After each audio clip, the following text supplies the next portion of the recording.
I'm a sensuous person. I feel a lot. Sometimes I look at things and I describe them to myself as a feeling of touch. So I think of that sharp building on Richmond Street, meaning sharp, meaning prickly. As if I look at a nude, I might think of a person as being very soft, and there's a characteristic to the skin which is smooth.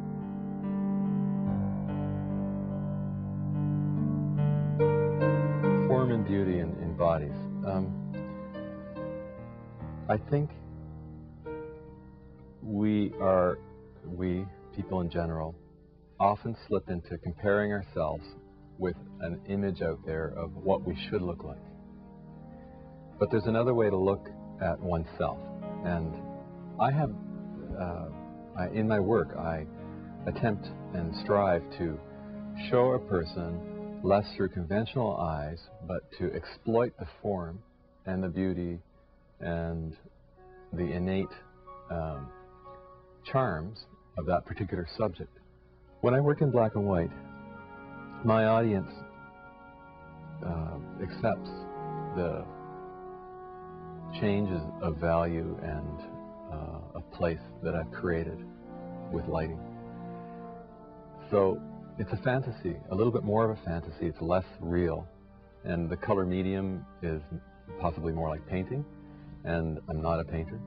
I feel that color has no place in doing nudes, for example. It does not enhance the form. It does not make it any clearer. It does not help me. It doesn't give me any tools to express a physical form.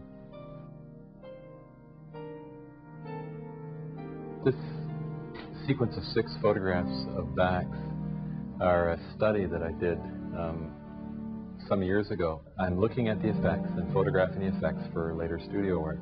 And I picked three of these ideas and took them further. The top left, the bottom left, and the one with the hand.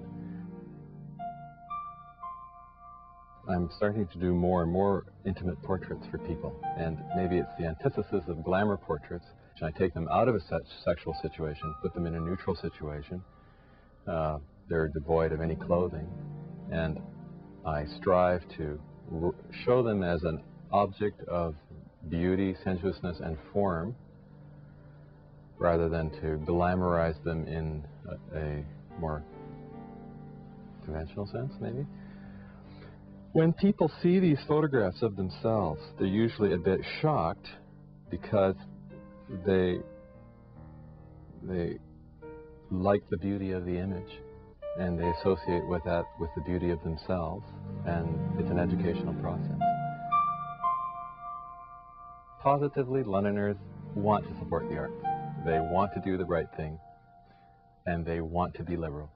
The downside of the coin is that Londoners have very strong expectations of what a given media is, and they also, when it comes to the area of nudes, have a very, very limited acceptance.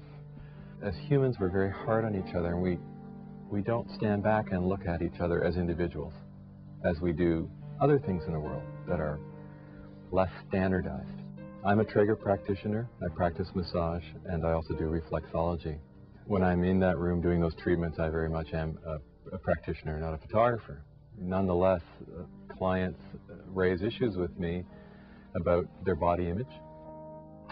I think setting up standards to judge each other is very harmful and is a source of a lot of pain in this culture. I hear this all the time in the treatment room. I feel it and hear it all the time in the studio or when photographing in people's homes. This constant comparison to some other person is only a lose-lose deal. If you take away that ideal and we're happy and joyous of who we are, how we look, then we may have a culture that's kinder, more loving, where people are happier within, where we spend less money on things that are snake oil. I cannot separate my photography from that process. This is a mission of mine, having people be at peace with who they are